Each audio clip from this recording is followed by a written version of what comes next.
Hello, it's me. Oi, queridos, oi, queridas. Hoje eu quero jogar aqui uma reflexão sobre. Você já parou para pensar que talvez, se você soubesse como algo é feito, você simplesmente não teria coragem de consumir ou comprar ou qualquer coisa relacionada a isso? Hoje é assunto sobre esse. Ele começa com uma coisa simples, porque eu tive essa reflexão quando eu tava comendo um hambúrguer do Madeiro.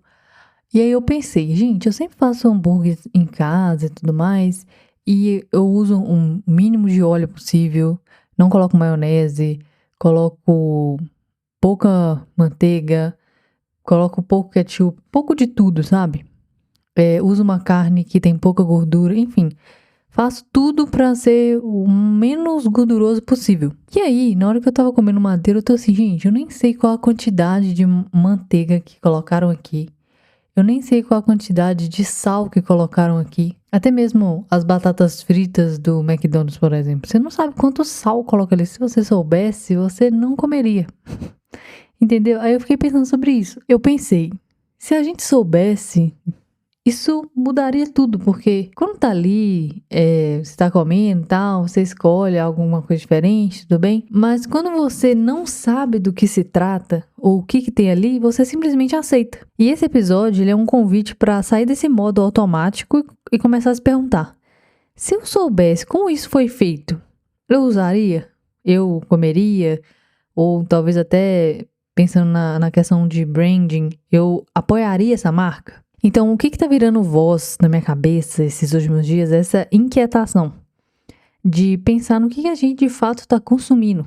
Porque assim, a gente vê que as embalagens das coisas são super bonitas, os comerciais são super bonitos, tudo ali voltado para as marcas é muito bonito, né? Os produtos parecem perfeitos, mas e os bastidores? Por exemplo, como que é feito talvez um chocolate que você adora? Como que a pessoa que costura a roupa que você está usando trabalhou e costurou aquela roupa? Quantas horas por dia a pessoa que produziu tal coisa gastou? Sabe? Todos esses detalhes assim.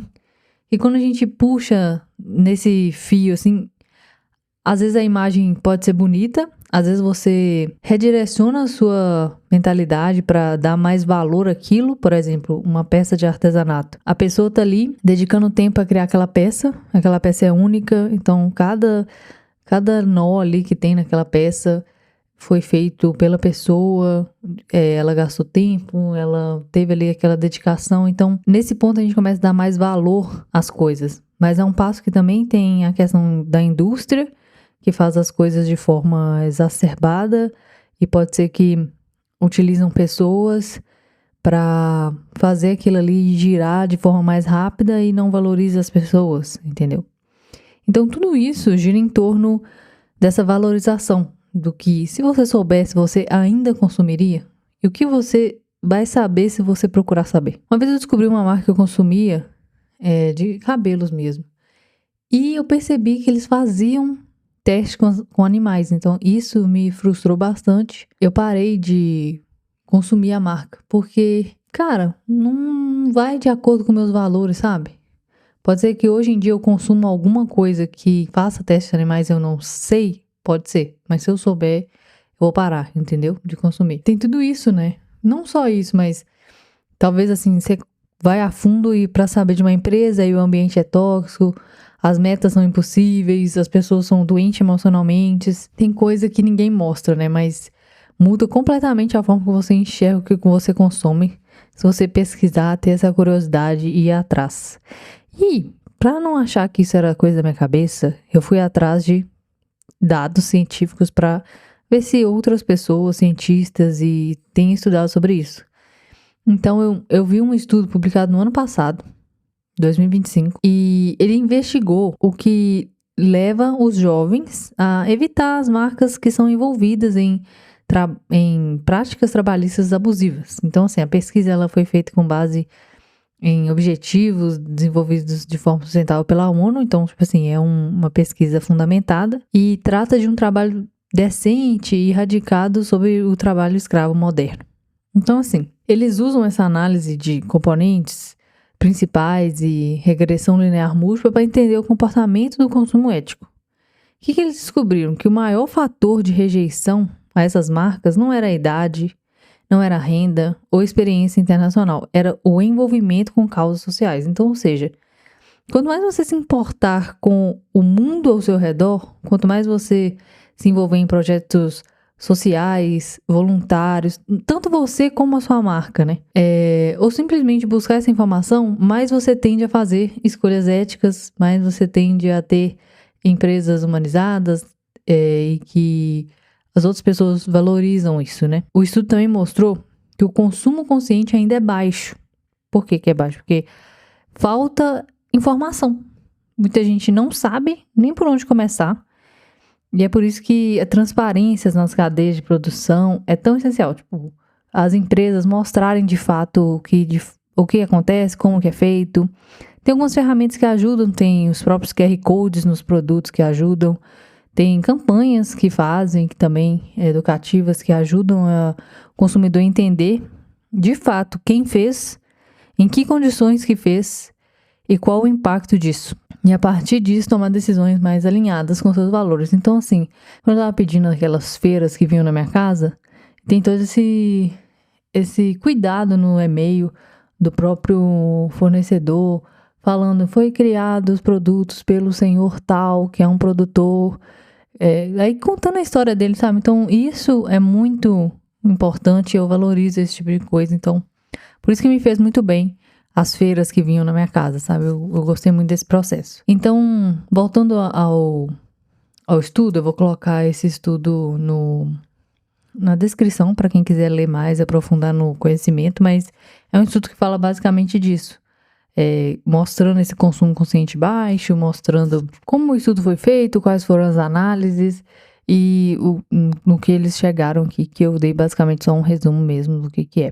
Eu tô assim, agora depois que eu tô pensando sobre isso, e tudo partiu, gente, de um hambúrguer do Madeiro, que eu falei assim, tem como você comprar o kit do Madeiro pra você fazer em casa, mas cara, nunca fiz. Mas não acho que ficaria igual, porque eu não usaria a quantidade de manteiga que eles usam, eu não usaria a quantidade de sal que vem, entendeu?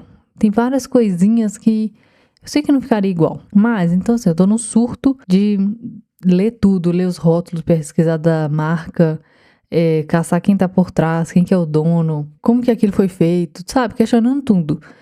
De certa forma até dá uma cansada, assim, eu fico assim, ai, não, porque eu tô fazendo isso? Mas ao mesmo tempo, dá um alívio quando você sabe que você tá consumindo algo que não tem, você não encontrou pelo menos nada ruim e liberta, né? De certa forma, liberta.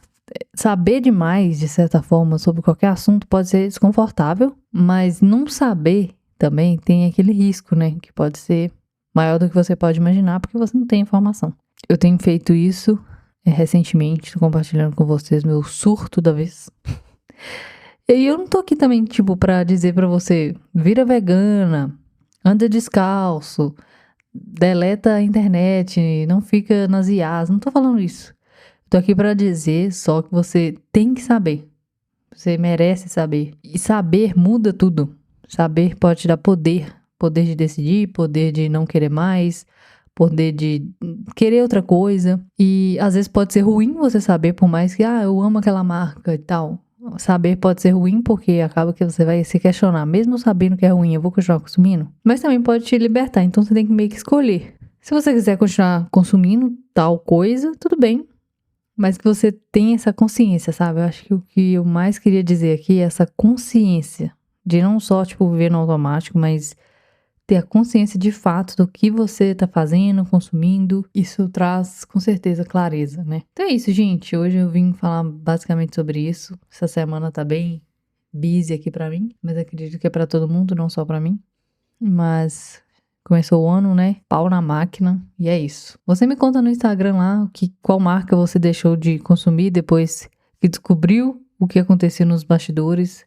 Se você já deixou de seguir alguma marca ou se a partir desse episódio você vai pesquisar alguma marca para você analisar se compensa continuar consumindo. Vamos lá.